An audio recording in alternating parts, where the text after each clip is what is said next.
I'm Christy. Today I want to talk about change your perspective, improve your response. I've been thinking about how our perspective on something impacts how we see and react to things. And our reactions to situations can make our lives easier or harder.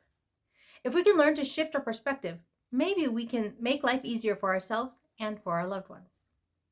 Over the past number of years, I've discovered that how you look at things impacts how good or bad you perceive life to be. Okay, that's overstating things, and I realize a lot more goes into how we perceive life.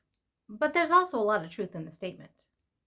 Looking at this as it relates to our loved ones with special needs, how we see them and what we believe they're capable of will greatly impact our decisions for their life. If we see them as capable of achieving things, then we'll push them to reach their goals and try new things. If we think they've reached all they're capable of achieving, then we're more likely to expect less from them. Just as with our own choices for our lives, our loved ones will rise or fall to the level of expectation placed on them. The more we expect from them, the more they're likely to achieve. Now, I'm not saying you should be unrealistic.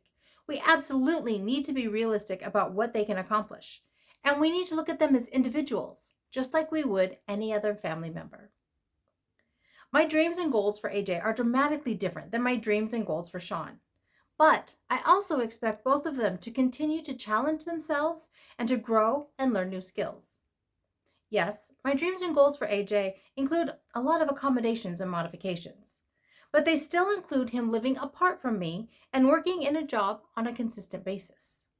While these jobs may not be on a typical career path, I do envision him working in jobs that are fulfilling to him. So, how do you figure out if your perspective needs to change? Or, first of all, where it is currently?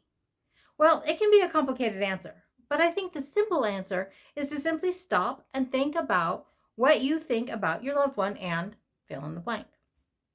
The thing that makes this hard is that it's not something that we tend to stop and really think about. We don't tend to take the time to consciously think about what our perspective is. And yet, I think it's a very important exercise because it can have such a huge impact on so many areas of life.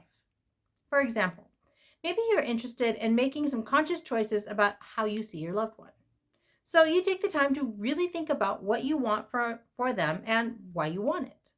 You consider where they live. If you're thinking if they're living with you, you could start by asking yourself some of these types of questions. Why are they living with me? Have I considered other options? Are there strong reasons why they need to live with me? Could I work with others to allow my loved one to live apart from me? What would be the benefits of my loved one living apart from me or with me? What would be the disadvantages of my loved one living apart from me or with me?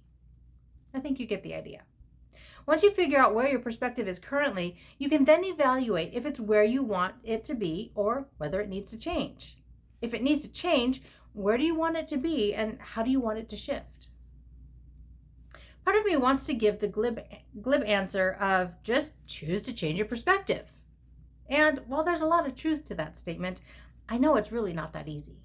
I do think a lot of it is a choice, though. What do you choose to believe about your loved one? If you want to change what you believe about your loved one, change is possible. It won't happen overnight, and it's not likely to be easy. And you're likely to slip back into your current perspective a lot at the beginning. But if you're willing to put in the effort to change, you can do it. You can change what you believe about your loved one. Again, I believe that much of our perspective is based on things that we choose to believe. Hopefully, we've made informed choices. But we can always choose to change what we believe, especially if we find that the information we've based our choice on is somehow faulty. But we'll get to that more in the future. I'm looking forward to this series. I don't have it all planned out yet, but I hope to do that this week.